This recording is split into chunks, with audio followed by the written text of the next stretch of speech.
Ljubljanska studija 136, to so vesti. Izvoljen je bil prvi temnopolti župan v vzhodnji Evropi. Vsi Slovenci smo ponosni, ker smo postali prvi v tej kategoriji. Žal nam je samo, ker bo to trajalo cela 4 leta. Govori nedeljsko izvoljeni župan Pirana Peter Bosman. Ali je Bosman? Bosman. Bosman. Z dialog je zmagal. Jaz sem vse skozi hodil po vaseh, Portorož, Lucija, Strunjan, Piran, in jaz sem govoril samo o dialogu. Da to je v bistvu osnovno demokracije. Jaz mislim, da ljudje so danes to gradili. O slavi demokracije je poročal cel svet. BBC, CNN, pa tudi velecenjena Naked News. Gansko rojen dr. Peter Bosman je bil izvoljen kot prvi črnski župan v Sloveniji. Zabeležil je vitko zmago nad sedanjim majorjem mesta Piran z 51,4% glasov. Izvoljeni Bosman, član levo nagibajočih se socialnih demokratov, zapisuje s kredo svojo zmago prebivalcem, ki niso gledali na barvo kože. We have a bro in the house. But we can't stand broads in the house. Govori Tanja Salicl iz Urada za enake možnosti. 23% mestnih in občinskih svetnic, manj kakor 5% župan in 9 občin brez občinskih svetnic. To so trenutni neuradni podatki, ki smo jih pač mi s pomočjo kolegic analizirali. In če si postavimo vprašanje, ali smo s takšnim rezultatom zadovoljni, je odgovor ne. Stranke na prvi 2 mesti postavijo moška kandidata, na 3. mestu žensko, in takšna postavitev je bila na letošnjih volitvah še zakonita. Na naslednjih volitvah ne bo več, na naslednjih volitvah, kot sem rekla, bo že veljala tako imenovana zadrga. Osebno se mi zdi sistem zadrge v primeru volitev župana totalno bullshit. Pač zakaj bi mogli imeti enako število žensk in moških v politiki? Why the fuck? Pač boljši, slabši. Who gives a fuck, kjer ga spola je.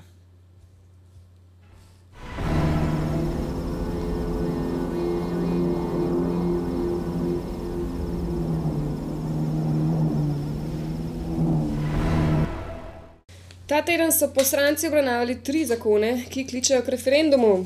Pa začnimo pri zakonu o javni hiši, za katerega zahteva referendum skoraj celotna opozicija.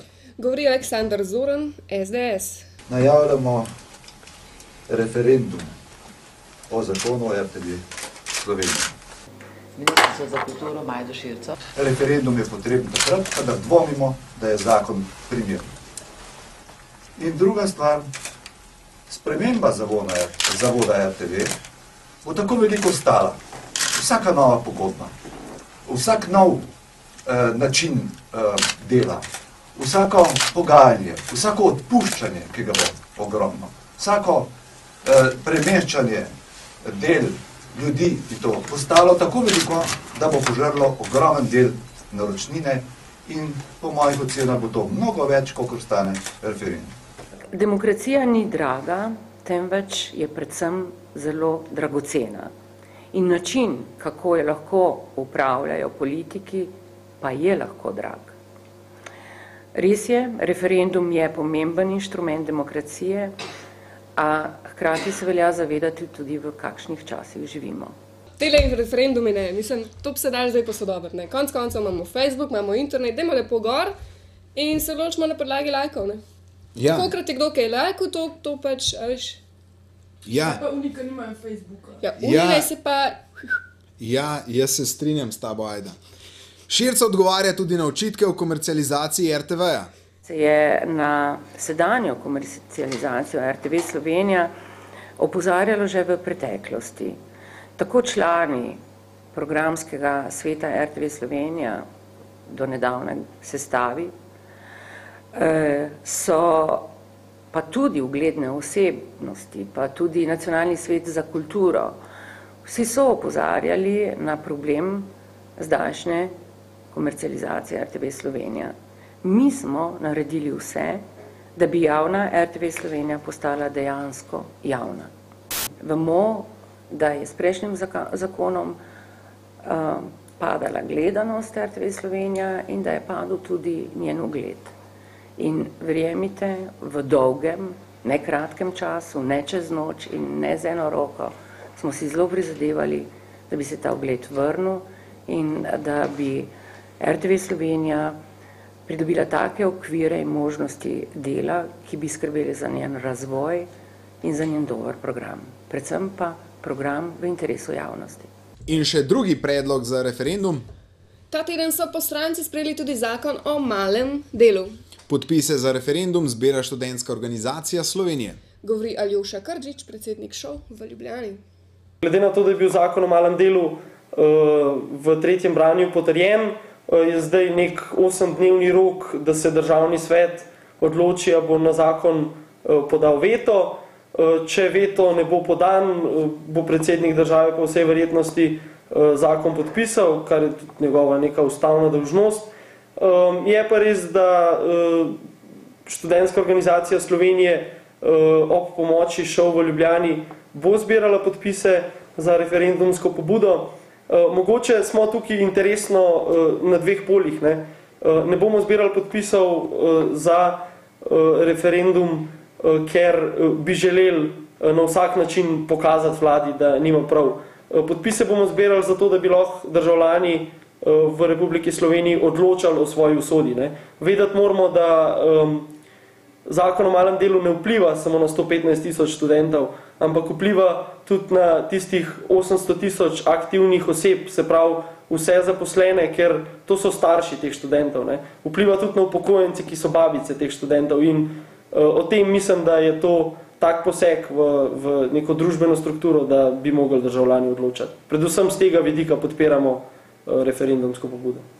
V načelo nasprotnem taboru Mladi Sloveniji podmladku NSI so tokrat na isti strani fronte. Govori Jernej Vrtovec, predsednik MSI. Mladi Slovenije. Najbolj bodo prizadeti tisti, ki so že sedaj socialno ogroženi. In s sprejemom zakona o malem delu se bo poslabšal položaj tako mladih, kot njihovih staršev in tudi starih staršev. Zakon bo slabo vplival na položaj celih družin. Vkolikor bi uspeli dobiti delo za vseh 720 ur, bodo na leto zaslužili komaj 2880 evrov, od katerih bodo morali plačati še prispevek za pokojninsko zavarovanje.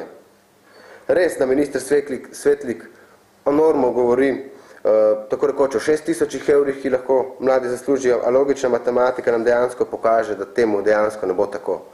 In po tem scenariju bodo tako pri nas lahko študirali samo še otroci najbogatejših ali pa otroci tako imenovanih tajkunov, ki jih je v Sloveniji iz dneva v dan vse več. In še predlog za tretji referendum. Sindikati pa zbirajo podpise za referendum o pokojninski reformi. Izvršni odbor Desusa napoveduje celo upokojitev od koalicije, če ne bo vlada pristala na njihove pogoje. Govori predsednik Desusa Karel Viktor Erjavec. Karel, kako sem ga pogrešala, kva dela on kaj stari? Ti ful nad se najavi več. Govori tudi, ne? Pa povej, Karel. Meni se neč več najavi na telefon, na Facebook, tudi skoraj neč več ne komentira. Redko lajka. Ja, vedno manj lajka, to je res, to sem res opazila. Izvršni odbor stranke Desus sprejel sklep, da smo proti zamrznitvi pokojnin. Mi od tega sklepa ne bomo odstopili, ne glede na to, kaj se bo zgodilo v prihodnjih dneh potem z položajem stranke Desus znotraj koalicije. Mi pričakujemo, da se bodo pokojnine usklajevale tako, kot so se v letu 2010, to se pravi polovično usklajevanje pokojnin in to je pravičen prispevek upokojencev k stabilizaciji tako javnih financ, kot tudi k stabilizaciji proračuna. Mi proračuna za 2011-2012 ne bomo podprli in enako velja glede pokojninske reforme. Ob vseh teh napovedanih referendumih nam ostane le star slovenski pregovor. Več glav, več ve. Ali pa? Upam, da ni veliko babic, ki lavodete. In šport. Ko ti lepo še, pa če izgovarjaš. Če smo že začeli s črncem, pa... Ivan Sruto takole odcil! Bravo! Ivan Sruto! Žal, 2-10. Filemon Trbej! Žal rekorda ni, ampak vseeno en velik aplavz za kenijskega tekmovalca. No, pa imamo nov rekord. Ja, v številu tekačev. Pa tudi v starosti. Govori tekačica, pol maratona 82-letna Helena Žigon. Čestitke obema! Bravo, Dami, odlično!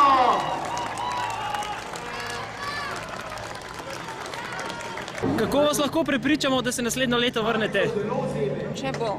Če bo zdravje dopuščalo, če bom še lahko tekla, ni problema. Pozor! Vsi tisti, ki uporabljate tudi manj napredne elektronske medije, posluh! Obstaja nevarnost, da bi crknil televizor. 1. decembra ob 3 po noči bomo ugasnili analogne oddajnike in od tistega trenutka dalje bodo naši gledalci in gledalci pač ostalih televizij, torej nacionalne televizije, komercialnih televizij, lokalnih televizij, lahko gledali televizijske programe izključno, če bodo predtem nabavili ali nov televizor z vgrajenim digitalnim sprejemnikom ali pa samostojni digitalni pretvornik, ki ga bodo priključili med anteno in svoj obstoječi televizor. Ponovno naj poudarim, da gre samo za gledalce, ki spremljajo programe preko strešne ali sobne antene in da se ta dogodek v ničemer ne nanaša na vse tiste, ki spremljajo televizijske programe preko satelita, preko kabelskih operaterjev ali preko IP televizije. Prave slike, kaj bo to točno pomenilo, moram reči, da vsi skupaj nimamo. Definitivno je pa največ odvisno od nas in in od ponudnikov set-top boxov ali pa prodajalcev televizijskih sprejemnikov po Sloveniji. Tako da bi vas v bistvu tu z tega mesta pozval, da čim prej poskrbite, če ne zaradi drugega, da boste lahko gledali čudovite programe Pop TV in kanala. Hvala lepa. To rešite, ne? Če me on ne pritegne, če on lahko tehnično popoln, če me on ne pritegne z vsebino, ga bom dvakrat zavrtel in pozabil, ker me pač ne zadržite. Kultura! Prejšnji vikend smo si v Linhartovi dvorani Cankarjevega doma pogledali plesno predstavo Rdeči čeveljčki. Plesni projekt Rdeči čeveljčki je nastal v organizaciji Centra za izobraževanje in rehabilitacijo in usposabljanje Vipava ob 10. obletnici delovanja plesne skupine Vrtiljak, ki deluje v našem centru v okviru programa plesno-gibalne terapije. Za ta projekt smo se povezali z plesno skupino Terpsihora iz Šempetra in Vrtojbe in dvema profesionalnima plesalcama M&M Dance Company, ki sta tudi potem sokoreografa predstave.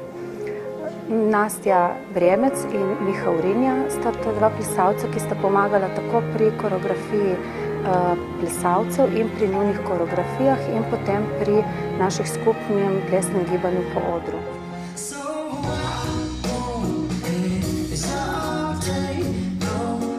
V predstavi je 50 nastopajočih, to so otroci in mladostniki s posebnimi potrebami, s kombinirano motnjo. Potem so otroci, ki so na invalidskih vozičkov in tisti, ki lahko samostojno hodijo, plesalci iz plesnega centra in pač mi spremljevalci, kot so mentori, ki prav tako nastopamo z njimi na odru. To smo strokovni delavci našega centra, tako da je vse skupaj kar 50 nastopajočih. Še vreme? Ful lep sonce zunaj, pojmo na sonce, na jahtico, malo počekirati. Kva stav dela.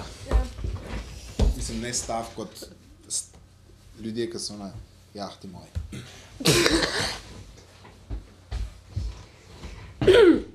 Iz Ljubljanske studija 136, to so bile vesti. Obstaja nevarnost, da bi crknil televizor.